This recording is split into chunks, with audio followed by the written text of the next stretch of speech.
Am I the asshole for telling my wife I want a divorce after she pointed out that as a stepdad, I have to keep showing up no matter what happens? What? I, 39 male, married Lisa, 38 female, 4 years ago. She was divorced and had 2 kids with her ex. They split custody and didn't really co-parent because they were strained between them. But they could be civil around the kids. The kids in question are 11 and 9, and Lisa and I have a 3-year-old together. Problems started when Lisa's ex started giving me an attitude and being hostile when I was in his presence. He'd tell me not to speak to his kids and to know my place. Lisa would tell her ex to stop, and she warned him, she'd document all of that, but he carried on with these hostile remarks in front of the kids, and eventually the kids started treating me the same way. Lisa went back to court, and the judge ruled that she and her ex had to individually take some parenting classes, and that was it. Her ex carried on as he was, and the judge didn't do anything further. She was told it wasn't actually parental alienation. The kids have never minded Lisa saying they were our kids, or me saying stepkids. I followed their lead on what to call them, and I asked them if they would like me to drop the step, and they said no. But Lisa... No, thanks. I could not hear that. I would never ask because I could not hear that back. No. No, you're fine, stepdad. And it wasn't even my quickly no. That's cool. Keep the step. But Lisa started having issues with this, and the kids started to have issues with her saying our kids instead of my kids, and the kids kicked up a fuss about it. The original conversations with me and them happened before the trouble with their dad started. The fuss started after his comments. The kids started telling me to stop saying stepkids, and they weren't my stepkids.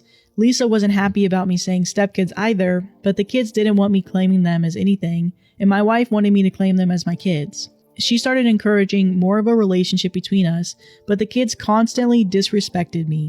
She wanted me to take them more places, wanted me to be involved in more of their extracurricular activities. I was already involved to some degree, but she was the mom. Her ex was the dad, and I was the stepdad, and not equal to the bio parents.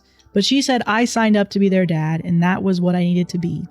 I tried to be there more. She said the kids would come around when they saw me being there for them.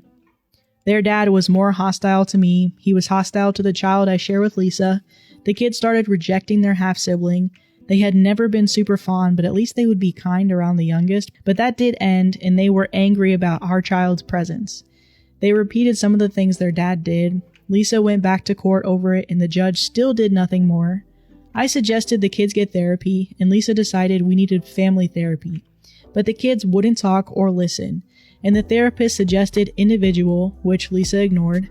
I went on my own, and I got some good things out of it, and I attempted on numerous occasions to communicate the problems I was having to Lisa so we could work through them. The more time that passes, the more time Lisa gets angry that I won't step up and be their dad. But the more I try to be involved, the angrier her kids get, and the more disrespect I get. And even if I try to correct it, they get more angry and they show more disrespect. The final straw for me happened last week. I had picked up the oldest from practice, and in the car, they got mad at me for trying to ask how things went. It started with, "You're not my dad," but went to saying they would accuse me of them because then I'd be punished and I would never see them again, and it would make them and their sibling happy because they hate me like their dad hates me. I told Lisa about this, and she told me I need to remain strong and carry on. Lisa, what? Because they all need me. I asked her if she was serious, and she said yes. I told her that's a serious threat her child made. She corrected me and said, "Our child." I told her... Oh my gosh. That would literally send Read the room, Lisa. I told her if I said that, I would likely get physically attacked by one or both of her kids, given their anger about it. And I told her they themselves have repeatedly said they are not my kids and I am not their dad. She told me I signed up for it by marrying her. I told her things changed, and she said it didn't. I asked her if the kid or even both kids followed through on that promise. I would have to leave the home, and I couldn't see our child until I was cleared. Would she still expect me to keep showing up no matter what? And she told me yes, and that even if her kids attacked me or even if they said more horrible things, It's my job to keep showing up and to be there. This made me leave. I told her before I left that I wanted a divorce and I would not stick around for that. She argued that I'm giving up, and in the end, we'd win because we're the good guys if we keep being there. I told her how could she be so sure? I told her it doesn't always work, and she told me it's because the steps are usually not as good as me, but I was always amazing to her kids and I just needed to work harder. I've seen our child almost every day since I moved out. The house was Lisa's before our marriage, and I'm determined to follow through with the divorce. Lisa keeps telling me I need to reconsider and I need to man up, and her father even confronted me about it. Actually, while he was confronting me, we could hear Lisa and the kids fighting over her calling me their dad. But he repeated what she did, that I signed up to be their dad and I should fight harder. And it's funny because for those women who are filing for divorce, I think, 70% of the time the woman is filing for divorce first or initiating. I would love to be a stay-at-home mom. I would love to be a homemaker and a wife. I would love to be able to live on a homestead and go milk my cow and take the eggs out of the chicken coop and have one baby in the belly and on my hip and another toddler coming behind me. That's like my dream, but I can't do that because the way the economy is set up is I'm forced to work. I'm forced to get an education, a higher education, a college degree in order to make enough money that I can be financially independent and afford my own home or my own rent or my own gas or my own groceries, my own insurance. And it's extremely difficult to do that. And it's very isolating as a woman when you have to do all of that all on your own and you can't find somebody that you can outsource some of those chores and financial responsibilities like you would with a spouse. So no, being a single working woman absolutely sucks. It's the worst thing ever. I hate it. I would go back to the 1950s in a second just so I wouldn't have to deal with this. Not to sound dramatic or anything, but when I get married, I would rather live under a bridge, eat from a paper plate or whatever, as long as I am with my husband, than leave him to fight alone and go enjoy whatever luxury that he can't. When I get married, my loyalty to that man is going to be so incredibly strong that you are not going to be able to take me away from that man. You can call me a pick-me, you can call me whatever you want to call me. The truth of the matter is, a man who gives up his life to sacrifice to his woman, to provide for his woman, to take care of his woman, deserves all of that in return. So if my man's going to do that for me and he's going to marry me, he's going to have my full loyalty, my full dedication, my full commitment, no matter what happens.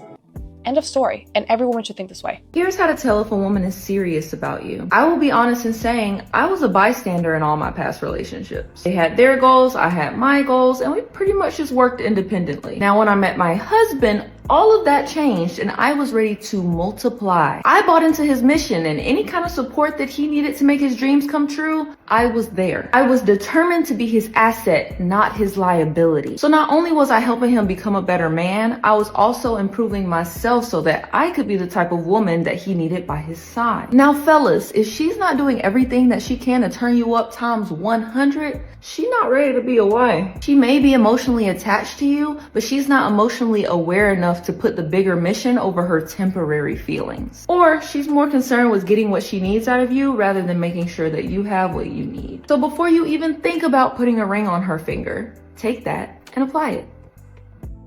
When a mother emasculates the father, okay? When a mother emasculates the father and there's children in the household and the children observe that and see that, that causes so much detriment to the children, and I'll tell you why. In a family, the mother plays the motherly feminine role, okay? And then in a family, the father plays the fatherly masculine role. I'm not saying that every father always shows up as a father or shows up as a masculine role. Right. But when a mother intentionally and deliberately emasculates the father, the children always grow up to a degree feeling confused about their sexual orientation, about their gender role, about their place in the world. And I'm not talking about mothers that have a strong personality and have to play the father. I'm not talking about that. I'm talking about mothers that literally deliberately emasculate the father through, putting them down or, always trying to wear the pants in the relationship. Okay. When that happens, the children always grow up feeling confused. Men put women through a lot of hardships, and women are able to pick themselves up despite all the obstacles. If men went through half the things that women go through in relationships, I feel like they would crumble twice as much.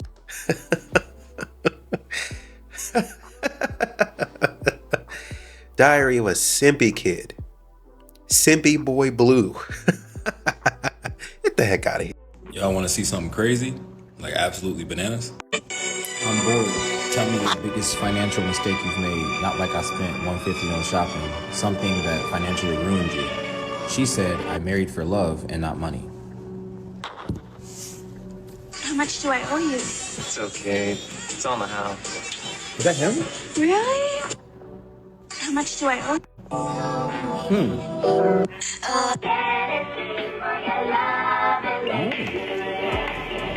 Wow. Look at that brokey. He ruined you financially.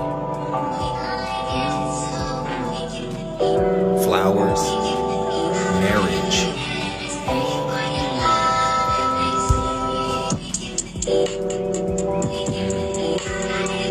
Look at that broke ass and you flaunting around. He ruined you financially. Let's not forget that part. I just want to show y'all how crazy y'all look on social media when y'all get on here saying stuff in comment sections, y'all. I'm bored. Tell me the biggest financial mistake you've made. The biggest financial mistake you've made. Not like I spent $150 shopping. Something that financially wrecked you. And you said marrying for love and not money. And got your man on your pick. Hey y'all, this is just what I be talking about. They just be on here yapping. This is not real life. She love that man. He love that woman. She not upset that he not rich. She's just regurgitating the same they regurgitate in these comment sections. That she's just participating in the my man ain't good enough talk. That's what it is. That's what she was saying. My man ain't good enough. That shit, he could be rich. The waistline could be tighter. Your ass could be fatter. Your face could be cuter. So I mean, he settled too, I guess.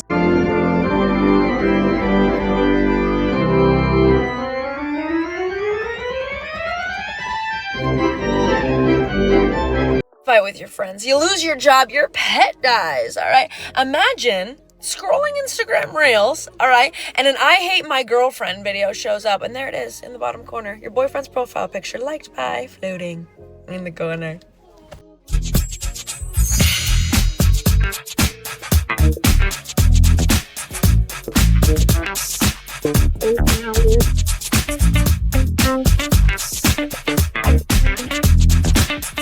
But they gonna tell you men don't do nothing.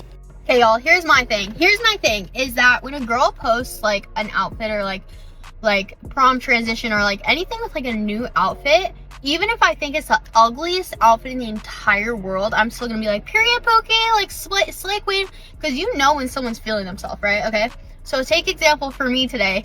I bought this new set at TJ Maxx. It's like a butter yellow color. I'm feeling slay with my new hair and my tan, and like I was literally just waiting for a day to wear this set. And today my friend had a bridal shower, so I was like, okay, perfect. This is like perfect outfit to wear. So I put it on. Luke is hyping me up. I'm feeling amazing. I'm feeling slay. I'm feeling beautiful. I'm feeling baddie, okay? And I post it because I'm like, I never really do OOTDs, but I'm like, okay, whatever. I'll post a little sound or whatever. First comment was like, take this off. Oh, okay, period. Well, confidence ruined. Confidence gone. And then someone else commented that she was like, love the color, but like something else, like love the color, but this is not it, or like something. I was like, anyways, you know, lesson learned to just stay confident in yourself, because I love it. I genuinely do. Doesn't need a steam, doesn't need an iron, sure. Did your girl have time for that? Just period no. So next time I'm just gonna keep that outfit to myself. He's so nice when you're the one paying. He was kissing all up on her at the cash register. I was like, why is he doing all that? Then she brought out her card. He about to eat good tonight. The Supreme Court of the United Kingdom has ruled that women are no longer legally women. In other news, water is wet. Bears in the woods. Texans love guns. The sky is blue. White people get sunburnt. 2 + 2 = 4. And so on and so forth. Thank you for coming to my TED Talk. Okay, thanks. Bye. Do we need men? Most answered very quickly, no. And only one said she thought women needed a man in their lives. Only one. But when men were asked, do we need women? Most of them said yes. So why do you think that is, because men are useless. I mean, that's actually so sad. But I'm really not into the whole man-hating feminism. Never have been. I don't understand why. Somehow we went from, hey, let's have freedom of opportunity. Hey, let's have freedom of choice, which are all great things, to, you know what? Let's just walk around and scream that we don't need men. Of course, we could do great things on our own. Of course, we're more than capable, but we need men. Just like they need us. We're meant to coexist in harmony with one another. Sure, men have some bad apples, but so do women, clearly. My grandmother, back in the day, when she talked to me, whenever I did something wrong, she would call me over to her and she would rub my back. And she'd start talking with a certain tone and her delivery would be so pleasant and sweet. Like, she really cussing me out, but she sounds so pleasant and sweet. She'll give me a hug and a kiss and tell me she loved me and ask me, do I understand? Is everything okay? Do I need anything? That's how she came at me. So I said, you know what? Let me use this on my husband. Baby, hasn't failed me yet. Physical touch, tone and delivery. Physical touch, tone and delivery. Let's talk about it real quick. As many single mothers there are out here, there's single fathers out here too. The same way there's fathers, there's actually mothers. Okay, the reason why y'all don't see it, because the men usually don't complain. If they gotta raise their kid, actually there's a few on my page who actually carry it for real in real life with their kid, where the mama just went somewhere and didn't come back for the kid. And the dad went and just carried it for the kid without coming online, demeaning her, making her look like, you know what I'm saying? And let her come as she pleases just so the kid can get that little moment with the mother. Versus the woman who sit on here and moan. Sometimes you have a good father for your kids, but you don't allow him to be the father because he's not on your timing. If you want $200 and he don't got it and all he has is $75, that's not good enough because you needed $200. You didn't accept the fact that he's giving you what he can. Let's talk about it. The women just complain more than the men. The men carry it too. Yo, gang, y'all seen this? It say, why are men becoming increasingly uninterested in relationships and marriage? That's tough. I'ma just say this, if you ain't got who you gonna marry now, you might not never get them, gang. Because the females nowadays are built different. And that is the reason why men ain't interested in getting married no more. You know, the girls ain't girling no more. They think they you now. Social media played a huge part of that. Cause once a chick realized that she don't need a dude, there's no stopping her. She gonna move however she want. So the dude gonna move however he want. And that's when it starts, gang. And I'ma say it cause a lot of you dudes ain't. The internet set the bar high for us fellas. Like, you know, everything a chick see online, they want. They could see somebody just did something nice for their girl. They gonna want the same thing, but better though. And if you can't provide that, that's where conflict starts. Or she gonna go find somebody that can provide that. And you talking about marriage? That's tough. And let's be real, a lot of people don't even got the funds to afford a wedding. You know, you don't want no 161 wedding. You want something nice when you tie in a knot, right? Well, at least she do. And you know you ain't got the money for it. See them new Amiris that's dropping? Shouldn't we talking about some wedding? How you gonna talk about some wedding when denim tears about to drop? That's tough. And another thing, when you get married, that's when the cheating start, gang. Husbands stay getting cheated on, gang. So that's why men are scared to become one. If you don't believe me, just ask a married man, gang. Just ask a married man. I mean, I will admit, though, that I have a problem with personal trainers. Why? You don't like them? No, I've had a personal trainer a couple times in my life, and it doesn't matter what they look like. They can be not attractive at all. But I find myself just getting a bit, like, it's something about just being told. Oh, she's freaky. Just like being told what to do with your body. Okay. Like, I guess. And like maybe it's that they have to intervene. Like bend over. Do one more. And these gonna be the same women that say, oh, don't worry about the trainer. It's nothing. We just working out. Stop being so insecure. I love a man that keeps it cute and keeps it on mute.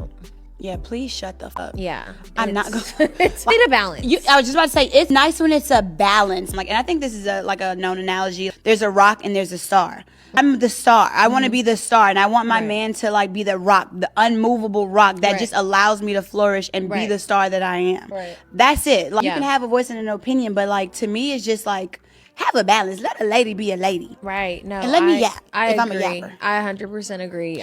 A good woman is supposed to be the medicine to the man. She is not causing the headache. She is the relief. From being married for 12 years to getting separated and divorced. I wonder why you got a divorce.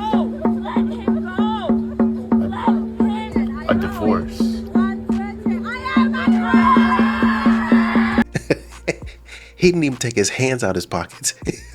he said, I'm not here for you. Okay, so I'm not big, obviously, but I'm also not skinny. So what am I? Morbidly and also probably blind. Happy Easter, guys. I hope you guys have a phenomenal Sunday with friends and family.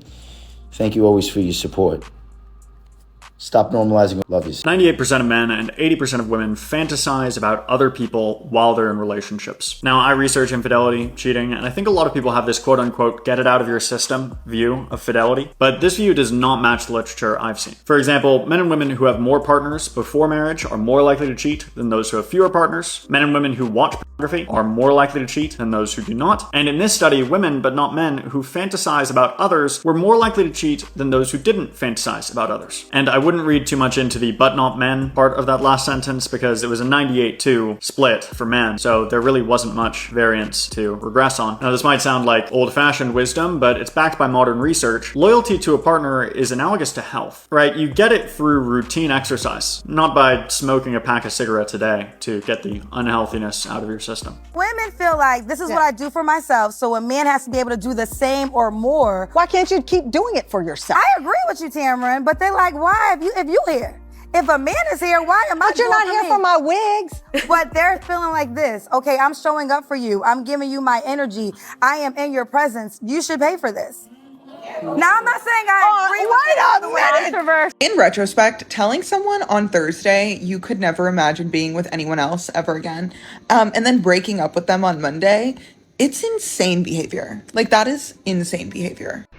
So let me clarify this. Are y'all telling us that if you are not related to us, if you are not dating us, if you're not having some sort of physical relationship to us, if you don't find us attractive, if you don't find us polite enough, kind enough, quiet enough, that our lives are not worth protecting? Is that what you're telling us? Is that the precedent you're setting? Yes. The same way women will say, you're not my family, you're not someone I'm romantically involved with, you're not tall enough, handsome enough, rich enough, smart enough. I don't owe you a smile. I don't owe you words of encouragement. I don't owe you respect. I don't owe you any kind of gratitude. Men will hold the doors open for women and they won't even say thank you because I don't know you. The same way when you see a man down on his luck, you judge and laugh instead of offering him words of encouragement, speaking life into him. Why should I do that? That's a stranger. Things that don't cost you anything, you will not give to a man that you don't know, you don't want. But y'all expect these men who don't know you, don't owe you anything, and they have their own families at home that they need to get back to. Y'all expect those men to lay their life on the line for you when y'all can't even give them a hi, smile, or a thank you. Oh, okay. Don't get mad at me, but you know I'm always going to keep it 100 with you. You know, the reality of the situation is this. A lot of us men in society treat these women more special than they actually are. And did you know that they know that? Did you know that they know that you treat them more special than they know themselves to be? See, you're only special when you're set apart, when you're set aside, when you are so-called the anomaly, okay? You're not special if you've been circulated in society with a host of men. You've been excessively touched by men, you know, you've been through the pipeline of lasciviousness and debauchery and all that kind of stuff. You're not special when you've had that type of experience throughout your life, okay? Because now your soul has been corrupted and defaced. So these women know that, all right? This is why once they've let themselves go, they've let go of their purity, they seem to just keep doing it and even losing more of themselves, and they don't even care anymore. Okay? So what I'm saying to you is don't put a woman on a pedestal. Very few women deserve great honors. Very few. Women do not have to be nice to you. Women can be rude to you. They don't owe you anything. They don't owe you their kindness. They don't owe you their friendship. They don't owe you an explanation. They don't owe you anything.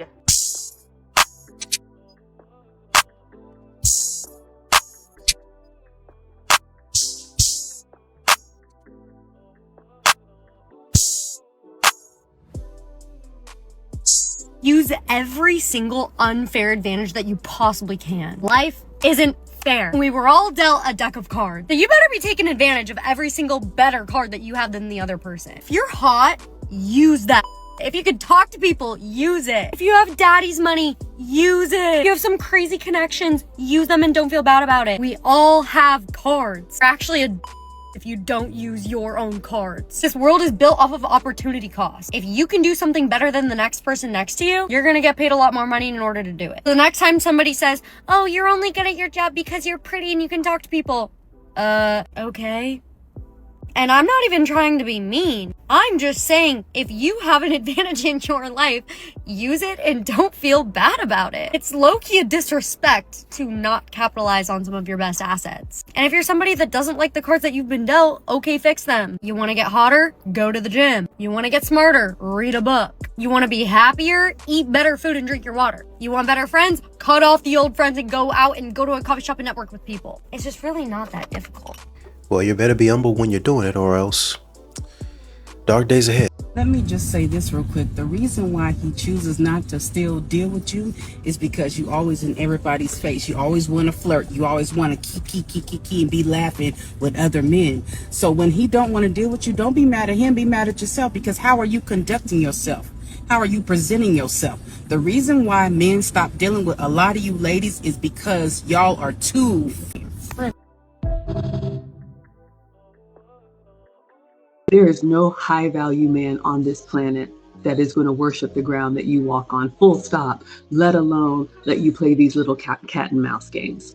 So the order is men lead, we follow. In the study, researchers brought in a group of women and asked them to rank photos of two men where one was conventionally attractive and the other was not. Later, they were asked to do the same thing again. They were told that the attractive guy was also a subject of the study and had rated her low. The results showed a significant and consistent drop for the unattractive guy in the second rating, deemed as a way for those women to restore their sense of self-esteem after the ego hit of rejection. Men be wanting you to compete for a spot in their life like they a bad or something. What's going on? What's going on is a lot of women run with this narrative that they think a lot of men are just easy. They think men are supposed to be easy, and once a man has a standard, it becomes a problem.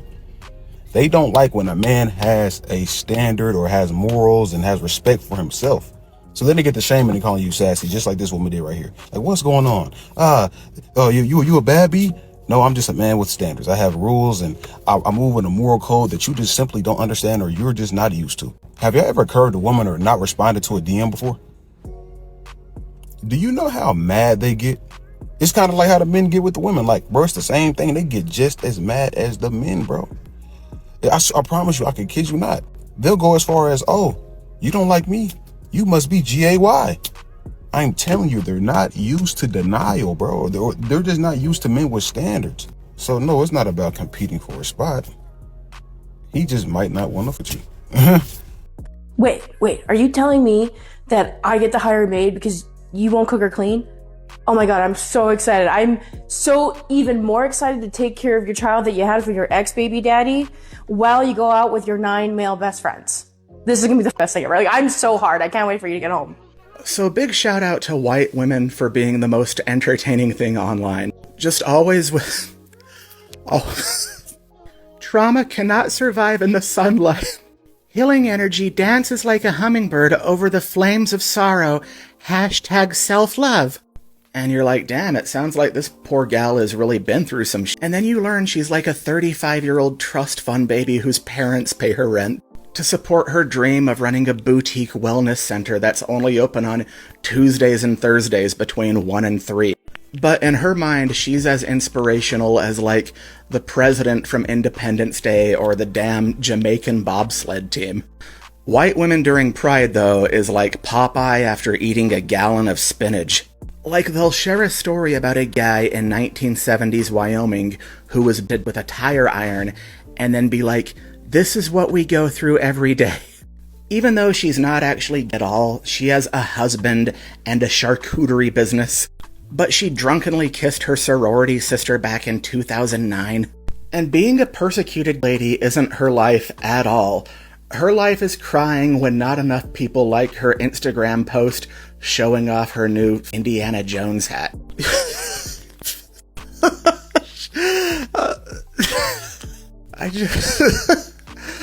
I did. Being a straight man is the biggest red flag when dating, is what Doshi says, however you say her name. Let me play the video. This is a huge red flag for me. Alright. You know what's so crazy? I was gonna say men. I mean, strike one. You're a man. Yeah. You're heterosexual. What is y'all issue with dudes liking women, bruh? I could get on here and say I don't mess with shawties who play with baking soda, who play with flour. Then I was about to leave it at preference, but then I seen some of y'all shawties agreeing in the comments. When did it become a problem to date women? There's no problem with liking women, bro. If I strictly want to date women, that's me. You know what? We're not bringing this topic back in 2025, bro. Date who like you. Let's just leave it at that. Date who like you. You think straight men are red flag? Cool. Let it be. Everybody entitled to their preference. Does this make sense? I mean, I might be way off. I don't know. If we paint that little bathroom ceiling black, like a flat black, will that not? We are not painting the. Shut up, man! I'm not even done. You don't even let me have. I'm trying to tell you something. The ceiling black. So this dad has an idea for how he'd like to remodel the bathroom, and before he can even get 2 sentences out, he's automatically shut down by his wife. And you can tell that this is old hat in this home by the way he responds. I don't like when couples tell each other to shut up, but you can tell that he is so sick of being treated this way. Like every idea he has is harebrained, unreliable, moronic. Only her ideas are the good ideas. So I actually looked up what a black ceiling in a bathroom looks like. It's gorgeous. I mean, we personally painted our bathroom ceilings like a dark chocolate and contrasted with the olive green. I love the way that it looks. And maybe after he showed her some examples, she still wouldn't have liked it, but at least he would have felt heard and respected and not just shut down immediately like he's a toddler asking if he can eat nothing but marshmallows for dinner. Luckily, their son who's recording does try to help. Tell you what, I'll paint my bathroom ceiling black. You can come over anytime you want to use my bathroom.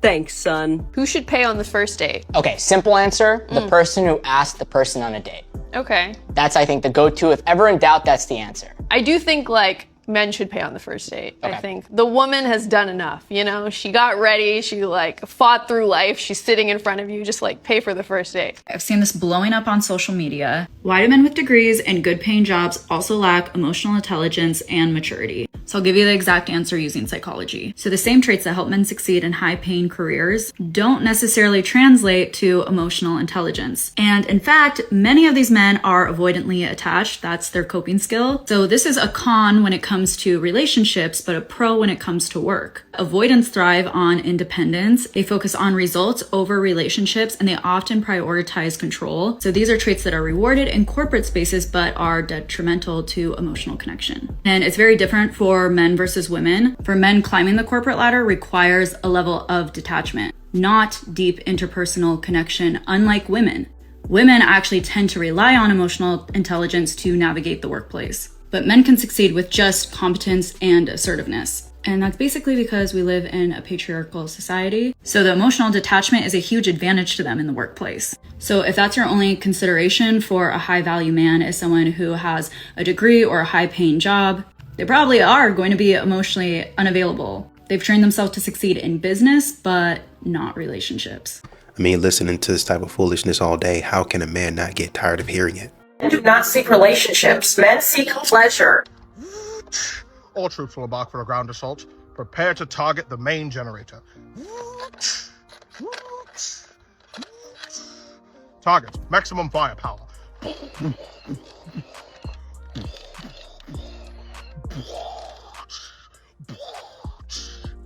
With all of the stupid stuff these modern women are doing, you might as well continue to stay busy and keep these modern women out of your face.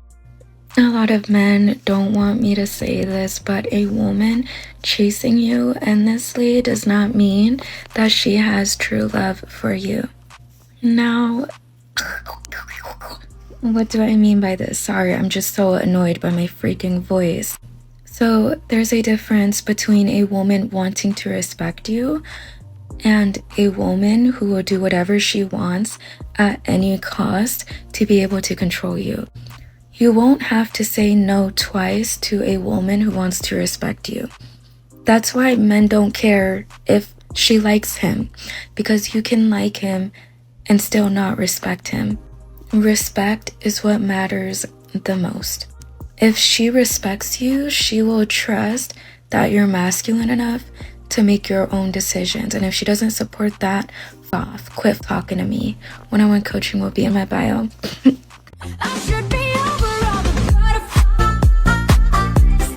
Or don't. It's not as fun as it seems. Trust me. I just need to know from a men's perspective, are y'all waiting on girls to talk to you first? Like, are you waiting on a girl? Look, I'm gonna give you two answers. Y'all probably not gonna like either one of them, to be honest. All right, one. If I'm gonna approach a woman in public, she gotta be fine enough to where the potential of her embarrassing me in public outweighs the, you know what I mean? Like, she gotta be so bad that, like, even if she rejects me loudly and embarrassingly, that, like, the risk was worth it. All right, that's one. Two, the reason why dudes probably don't approach, because we see videos like dudes walking up to a girl and they're like, get away from me, like, and then they're like, hey, hold on, relax. Or they'll be like, you'll see videos or comments and girls like, why are dudes approaching women in public? It's like, fine, y'all do it then. Like, I mean, some women out here, maybe not you, but some women out here are so rude, so mean and harsh with their rejections that men would just rather not do it. I mean, I don't know, I'm gonna do whatever I want to do anyway, but it's kind of like, you know what I mean? What happens, do you think, if you follow women's advice to your tribe? Everything will fail. Everything will fail. Since women thinking by feelings, you know? I don't know if you've caught on to it now, but what seems to be is perplexing to me, the situation is virally spreading into fitness, and it's because there's such a gray area between, let's be honest, workers and female fitness influencers, that they can just seemingly permeate the barrier of fitness influencer and then push their subscription. I mean, it's everywhere right now in the fitness industry. I can't believe some of you genuinely think Hawaii is part of the US. And the American education system really needs some help. Here's some marriage advice. If your wife is having dreams about you cheating on her, go and cheat on her. Our job as men is to fulfill our women's dreams. Recently saw a video of actress Tracee Ellis Ross talking about her struggles of dating, and it was very well articulated, and I respect what she had to say, but I do have a major critique. One of the things she said is that a lot of men her age exhibit toxic masculinity. But the only problem is there is no such thing as toxic masculinity. That's like saying foolish wisdom, or darkly light skin, or slowly fast. A lot of the things being deemed toxic masculinity are things that aren't masculine at all. An emotionally man who takes advantage of women, that's not masculine. Someone using their physical power to people they claim to care about, that's not masculine. Being a tyrant who doesn't look out for your loved one's best interests, that's not masculine. Masculinity is consciousness, awareness, decisiveness, wisdom. Masculinity is mental, spiritual, emotional control. Masculinity is being a person of your word, standing by your commitments, being a person that's honorable. Masculinity is discipline. Masculinity is looking out for the best interests and well-being of those who you're responsible for. If it's toxic masculinity, then it's not masculinity. I've started sending telepathic text messages to my ex, and I swear he's getting them. He's blocked right now. Like, I can't talk to him anymore. Like, we have to be in no contact. Like, I've decided for the sake of my mental health, we need to stop talking, right? So what I've been doing is sending telepathic text messages and just telling him the things that I want to say in my head and, like, sending it to him, right? He's getting them because I got a text message on my Apple Watch, not on my phone because he's blocked, but on my Apple Watch because you can still see blocked messages on Apple Watches. And and it was like, hey, I miss you. I mean, it wasn't exactly that, but I know that was the meaning behind the text that he sent. And so I fully believe that my telepathic text messages are being received and understood. And that can keep me in no contact. That's what's the driving force. Ladies, have you ever given a no-fault apology? I'm talking about an apology where nobody else is to blame except you. Because believe it or not, a lot of unexplained tension in relationships is due to a woman's lack of accountability. Not all of it, because everybody's situation is different. But this happens a lot more than y'all think it does. When you are constantly dealing with somebody who just refuses to take responsibility for their actions, you don't really realize how much resentment is building up for that person until it's just overflowing. A lot of the time you don't even realize it's happening until you get to the point where you're just like, I can't stand this person. When men make their mistakes, we want them to apologize and not place any blame on us. We expect sincere apologies, change behavior, show me that you are actually sorry about what you did. But there are so many women who refuse to give that in return. A lot of the time it's, well, I'm sorry, but I only did this because you did this to me. I'm sorry, but I only said this because you made me feel like this. It can't be like that, because we don't accept those type of explanations from a man. If a man says, well, I'm sorry that I cheated, but the reason that I cheated is because you XYZ, the first words out of our mouth is, don't blame me for your mistake. Y'all don't understand how much a relationship will turn around if women more often would be like, you know what, I was wrong, I'm sorry. I shouldn't have said that to you. I shouldn't have done that to you. That was wrong. If you were making me feel a way, I should have communicated my feelings better than I did. Y'all don't realize if you would just start doing that, how much tension would lift off of your relationship. I don't know if y'all pay attention, but when it comes to men who are in long-term relationships or who are married, the number one complaint that they have is that their woman doesn't take accountability. Even if their woman is dead wrong, they can't get a sincere apology without having to take some of the blame themselves. Making that simple adjustment would take your relationship 100 steps forward. I only recently got male friends, and as someone who has only older brothers, I thought this was just something that my older brothers do, but apparently it's just a male thing. Like, you want to hang out with a girl, you know what happens? She goes, do you want to go here at like this time on this day, and then afterwards we can like eat, and like we'll come home at this time. Perfect. Beautiful. Guys, they'll be like, oh, do you want to like hang out on Thursday? And I'll be like, sure. What did you want to do? Oh, I don't know, just chill. Okay, where are we chilling? And then they'll just drop the most random location. I'll be like, okay, how are we getting there? They'll be like, oh, like we'll figure it out. And I'll be like, okay, what time do you want to go? And they'll be like, oh, I don't know, like I don't know, sometime during the day. And I'll be like, okay, what time am I getting home? And they'll be like, I don't know, like when we're done. Can you just give me an answer? And I'm telling you right now, they just won't tell you. Like, it can be the day before the hangout, and they'll be like, oh yeah, like I don't know, like maybe 9. And then 9 o'clock rolls around and they'll be like, like maybe like 11. Oh my god, don't piss me off right now. PMO. If you're a white girl married to a black man, or not even married, just dating a black man, this one's for you, and you're gonna understand what I'm talking about. So when my husband and I met, he would always tell me all the time, oh my gosh, you have such white girl lips. You have such white girl lips. Like, it was a joke to him, right? AKA, I look like that. Not everybody can be blessed with those lips where it's like, you just want to bite them.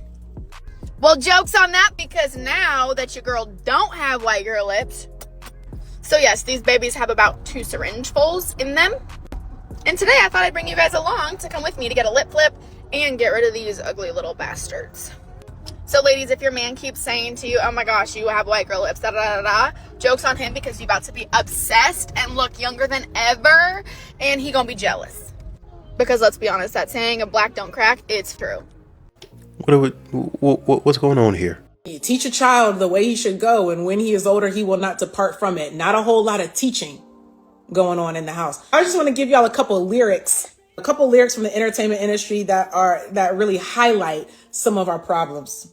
The presidential nominee had Megan Thee Stallion, captain of the Ratchets, singing Savage when she was trying to get elected for president of the United States. Here's the chorus.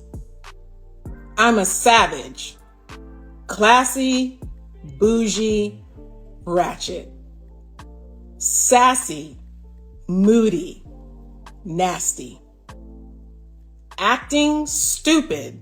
What's happening? What's happening? No commentary. It speaks for itself. So I saw a video here today, and pardon my voice, I don't know why it's lost, but the woman was talking about how she and her girlfriends were going out to a bar, and they were looking really cute, and there was a lot of cute men there, but the men would just kind of stare at them, not approach them, and she was wondering out loud why that was the case. So I'm going to explain why I personally usually don't approach women when I'm in public places, and we'll just kind of stick with the bar example. First of all, usually the biggest reason why I'm at the bar is because I'm hanging out with my guy friends and I want to catch up with them. I want to have good conversations with them, have a good time with them. And maybe we're doing something else. Like maybe we're, like you saw my video, I was going against the pitching machine, or we're watching some sort of sporting event, something like that. So it's just a good way to kind of talk with the guys that I like hanging out with. Second, I'm just someone who tends to be on the shyer side in general. I didn't have a lot of experience with meeting women kind of when I was in, let's say, high school, in college, getting that practice in terms of flirting and just going up to women. So nowadays, now that I'm in my 30s, it's just kind of this fear of, okay, I'm not going to say the right things, and I'm just not good at this skill. And it's this cycle that's a little bit vicious, because if I tell myself that, well, then I'm not going to get the practice. And if I'm not going to get the practice, then I'm not going to get the confidence to do it again. And that's why I kind of go to the dating apps, or I hope that a friend sets me up, or I like talking to women in more natural settings where I don't have to like go up to them. It could be like a board game night where we're all just playing a game already. We're shaking each other's hands, saying, hi, my name is Nick, blah, blah, blah. Or it could be like a co-ed sport, something like I've played kickball, I've played volleyball, where, hey, we kind of talk with each other. Maybe we go out to a bar after and we're talking already. Now, going back to the hanging out with my friends example, I have tried just going to bars by myself, but that also feels intimidating, because usually women are in groups of women when they're at the bar, and I feel like it's even tougher at that point to just, I'm by myself and I just approach a group of women. And if there's a guy at the bar, women might just think that they're just kind of, I don't know, a serial or something. Not a serial, but just, okay, they don't know if they can trust the guy or not. And the last reason is that there were a couple times last year, it was all kind of like within a week of each other, where I was actually talking to some women and it was good conversation. And then the first one was at the run club, because we kind of ran together, and then we were talking during the run, because there's not a lot of women in my pace group, because I'm going like 8 minutes a mile for the 4.3 miles we do. But there's this one woman, she does races and stuff. So we talked at the bar, but then eventually she said, hey, I'm living with my partner. Just kind of casually said that in conversation. So I'm like, oh, okay. And then after that, I didn't really see her that much. Like, she kind of stopped going to the run club for a while. And then literally, I think within like the next couple of days, I met this woman. It was the cousin of a tennis friend of mine. It was this beach day that he was doing with his family and friends. She lives out in the suburbs of Chicago. She actually lives in my hometown. And she was just asking me a lot of questions, and I thought she was interested in me. I didn't exchange numbers, but then afterwards I checked Instagram just to see, because I just needed to know, like, is she dating someone? And her account was private, but there was a guy in her profile picture. So there is a little bit of fear of, I approach a woman and I guess there's like the fear of rejection, I guess, but there's that fear of they're already dating someone. So it's just, it feels a little bad, I guess, because what happened after that was I was just feeling down. So I actually had a couple of therapy sessions with this one guy just to feel better. And luckily, naturally, by the second session, which was like 2 weeks after the first, I felt better. But yeah, those I would say are the reasons why I don't approach women at bars or other places. I didn't even talk about like the gym, but the gym is like basically off limits these days. And I don't know, just things like the grocery store and stuff like that. I think you said a lot of good stuff, but one thing that stood out to me is when he just briefly mentioned effort. And I got to thinking about that, and it made me shoot off in the direction of, all these girls want a good man until they start dating one. Then they realize he's gonna make you step your shit up. He's gonna make you admit you have commitment issues and start acting like a woman. And some of y'all, you aren't ready for that. Guys, why is it that any woman who's not an escort, not a sugar baby, not a gold digger, and she gives relationship advice, automatically she's a pick-me? Unless the woman is teaching you how to be an escort, every woman will be like, you're a pick-me, you're a pick-me. Some of us don't want to do that. It's okay, you know? What is wrong with you girls? As a man in an intimate relationship, they do not appreciate an ambitious, driven, successful woman. Yeah, because it fundamentally... It does not serve them fundamentally. It also doesn't serve you in the relationship. And I make this very clear. If I go, hey, baby, dinner tomorrow night at 8:30, get dressed and ready. And you're like, ooh, I have a house showing at 8:30, I can't. You're turned off instantly. Instantly, you're not my woman. Your devotion meter is going because you want a woman to serve you in all aspects, essentially. No, yeah. There's a certain component that when you're with a man, you're with that man exclusively. And I think that women go, well, I don't like that. Fair enough. Yeah. That's okay to feel that way. I want you to recognize how you really desire that for your best interest. And if you can, as a woman, recognize that, you'll start realizing it's my boss or my husband. Someone's telling me what to do. And there's no liberation in the fact that now your 8:30 dinner plans with a person you love is now coming for a guy that needs a paycheck and a quota by a certain time. I don't know who needs to hear this, but I'm going to say it. Stop getting pregnant in low-income housing. You've already had 2 babies there. Why do you keep having more there? You clearly cannot even afford to live on your own outside of a voucher from the government. Stop having children. Go to school, go get your education, go get a trade, go start a business. Stop having children. Nobody's going to tell you. Your family's just going to watch you drown. Stop having children. You already have enough. And you have 0 qualifications. What did you realize about people when you were a bartender? If your lady has a go-to bar, she got a go-to side piece. When I was a bartender, I watched a lady come in with her husband. They came in there, they ate brunch together. It was beautiful. I'm telling them how beautiful they look together. This is awesome. No way. He left, went to get the kids, because she was like, all right, baby, I'm gonna go pick up the kids, da-da-da. She sat and stayed. She kept talking. And I noticed, right? Because I'm just, as bartenders, we observing the things. You know what I mean? Like, we watching everything that's going on. We got relationships with our customers. You know what I mean? Yeah. We are broke therapists. That's all we are. And then I noticed she getting more flirty. I'm like, maybe I'm drunk. Because as bartenders, we drink. And then I noticed, like, wait a minute. Is she dipping to the bathroom? And I watched her sleep with her favorite bartender, who wasn't me. It wasn't, I'm just saying that on camera. It was not me. I got a wife, baby. It wasn't me. But I know who it was. Yo. And she came in all the time.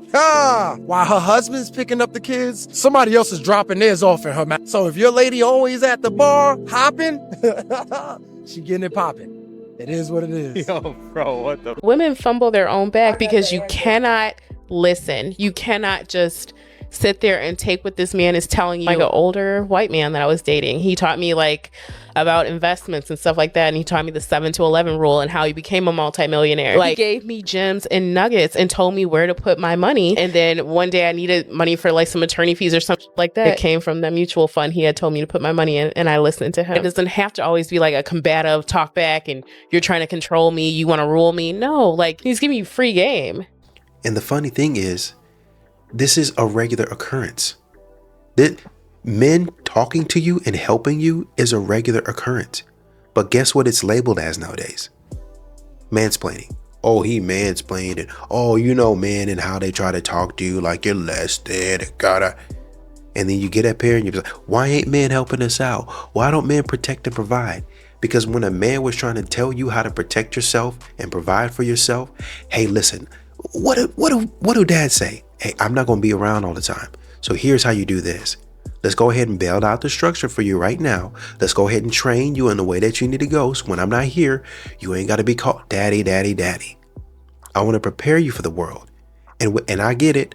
Some men are out there just to humble you, but there are truly a lot of genuine men out there that want to help you out, that want to help you and see you succeed for nothing else. But y'all continue to say, oh, men want this, they want that, they got to have this, and they only in it for one thing and all that. What y'all are feeling right now is an insecurity because y'all don't want to give nothing back. Sometimes it's because you're selfish. Sometimes, and then other times it's because you're insecure. You really don't have anything to give. You don't have anything of value to give. But guess what? A lot of men are your friends just to be your friends. Sometimes these men don't even date you. They just walk up to you and say, hey, I see you doing this. Make sure you do this, this, and this. I'm reminded of one of the clips where a woman was working at a front desk or something, and the guy just walked up and he said, hey, when your son gets to this age, say this to him and everything's going to work out fine. That's what men do. That's how protection works. That's how provision works. It's about more than money.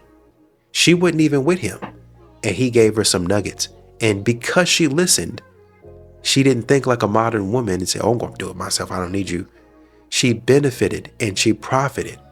See, what's happening right now is it looks like the woman in the red is just listening and waiting to respond. A defensive posture. Oh, I ain't clammed up like, oh, I ain't going to listen to that. And that's what a lot of modern women do. They don't want to listen. It's always a man is bad, a man is terrible, and he ain't got nothing to offer me. And that's why she's sitting there. You better thank her. You need to buy her lunch. Say, thank you for telling me this stuff. I'm going to try to listen a little bit more. You don't have to listen to every man, but I'm going to try to open my mind, open my ears to hear what a lot of these men out here are telling me and trying to help me with. And I'm going to throw away this notion of all men are toxic. I do not get on here and talk about my opinions or anything for that matter, but I do want to insert myself in the DMV nightlife talk that's going on right now. I feel like DMV nightlife started to go down when they took away the separate lines, like the ladies line, the men's line, and the cut line. Like those lines actually were like a vital part in the function of the club or lounge. In my opinion, there is no reason why women should be competing with men to get inside of a function. I also don't believe that women should be paying the same price as men. And that's been happening a lot. Where is the order? Where is the structure? Do the promoters not like money anymore? Because in a cut line, you can make that bag. You could charge upwards to $60 to a lit function. That's $20 if you wait in a long line. You know what I'm saying? Like, it's just not making sense anymore. We know that women get bored with monogamy much sooner than men. Wow. Is this a fact or is this That's research. Okay. That's not just fact. That is men's desire in long-term relationship goes down gradually. He actually is much more able to remain interested. And maybe just because he's interested in the experience itself and he has a partner there. Women's desire post-marriage plummets. Wow. And it's always been translated as, well, that's because women care less about sex.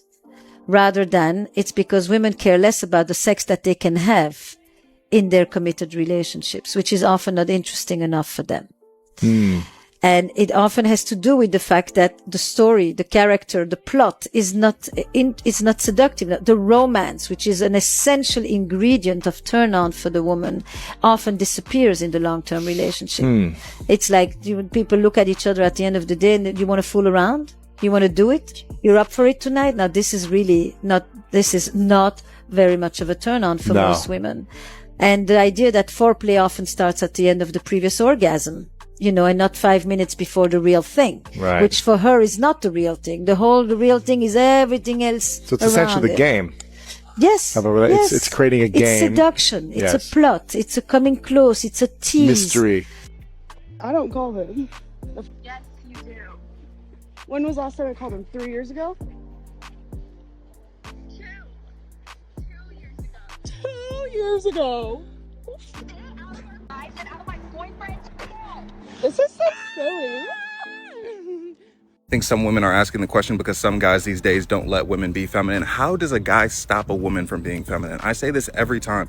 If a man can stop you from being feminine, you are not a feminine person. These women in question are masculine women who are simply jealous that they cannot be feminine. Like, imagine I say I'm a leader, right? And then I go into a room full of people. I'm like, bro, they're not letting me lead, bro. They're making me be a follower. Well, it looks like I'm naturally a follower then. And my problem with takes like this is you want to hold a man responsible for your femininity, but you would never hold yourself responsible for a man's masculinity. Like, it just doesn't check out. The logic's not consistent. You guys are making this up as you go along. It's like, I promise you, I bet my life on it, a man cannot make you masculine. You choose how you behave. That's your decision. Some of these young ladies are sitting here being masculine, which comes naturally to them, but they still somehow want to blame the man because they don't like themselves. It is not a man's responsibility that you hate yourself. You got to come to terms with it. You got to start accepting who you are. The narrative that women are such strong beings who can accomplish anything they want to, which is true, by the way, but the narrative that that's true, but somehow men are able to hold their femininity hostage does not make any sense. It doesn't check out. 1 fish, 2 fish, green fish, blue fish,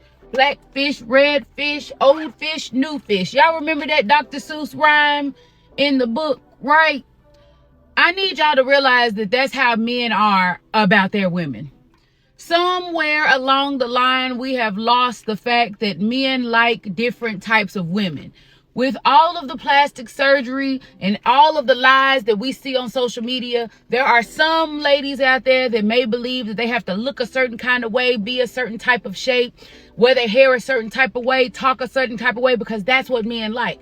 Baby, men are like Dr. Seuss. They like all the fish, okay? There are some men who prefer really, really small, slim, skinny women, petite. There are some men that like them 250, baby, 350. 450. There are some men who like hair that is long and flowing. There are some men that like it nappy. I need you to recognize that if you are a lady who is interested in gaining the attention of a man, there's nothing wrong with that, but I want you to gain the attention of a man who loves you for you. Stop feeling like you gotta look a certain kind of way, dress a certain kind of way, talk a certain kind of way, because there is a man who would love to have you how you are, 100% real and authentic to yourself. Never change for anybody but you. Understand? Okay. As right as you might be, all of these modern women are looking for a rich man. So they're getting these surgeries in order to get the aesthetic that they think a rich man wants them to have. And unfortunately for them, it's not working. But I don't think a man needs to get something out of it to be a manly man, a protector, and a provider.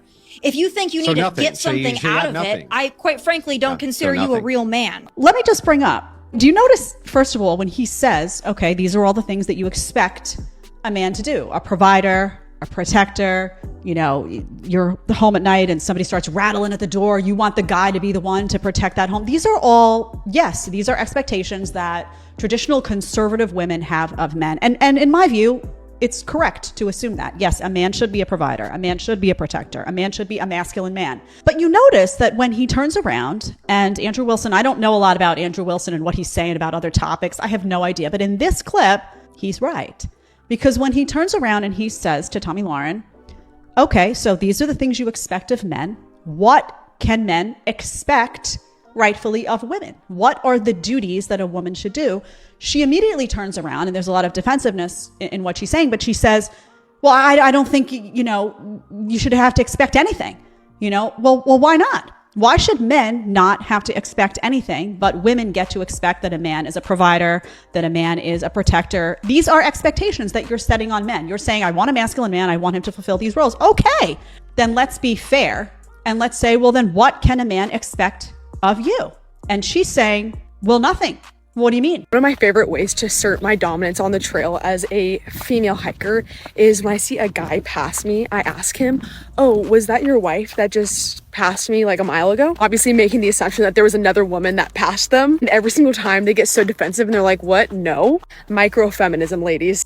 Yeah, I'm gonna go ahead and call cap on this and say that any man that you say that to doesn't get defensive, but more so confused, wondering why he'd be out there with his wife but not hiking with her, or better yet, how you know who his wife is in the first place.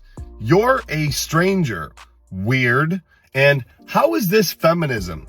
Feminism is about empowering other women, not belittling men. But here's an idea. How about you go out, you enjoy your hike, the beautiful nature, you worry about yourself, not put people down, and not be toxic. You need to do better. Mind your own business.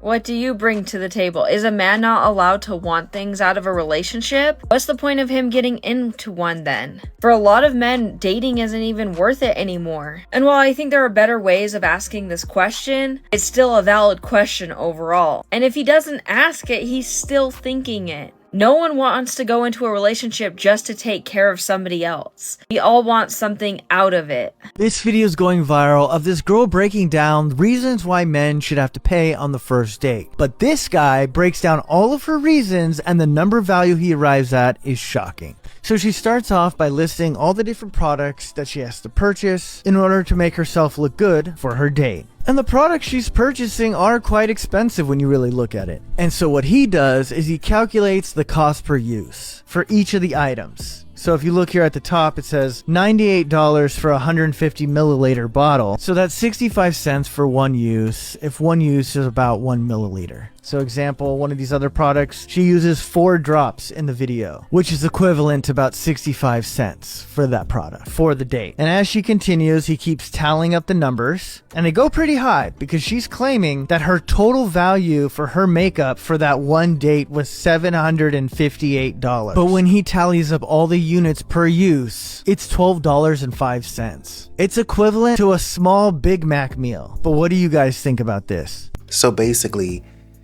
Applebee's 2 for $20 is right up y'all's alley. Gen Z men are leaning conservative. More 18 to 24-year-old men now identify conservative over liberal, a reversal from even a few years ago. And I'm not just talking about in the United States, I'm talking about around the world. Check out this map showing back to 2005 the way women and men are voting between the ages of 18 and 24. As you can see, in South Korea, the United States, Germany, and the UK, the blue line, men between those ages, is starting to lean right. Even though just a few years before, in each one of those countries, men were leaning more left than right. So what's happened? According to this Axios article, the left is saying that they just aren't smart or they're being manipulated. But apparently this is not the case. They just don't buy what the establishment is selling. COVID hit them hard and politics hasn't offered much since. It's what happens when nobody earns their trust. So to all the Gen Z men out there, do you agree with this? As always, let me know down below.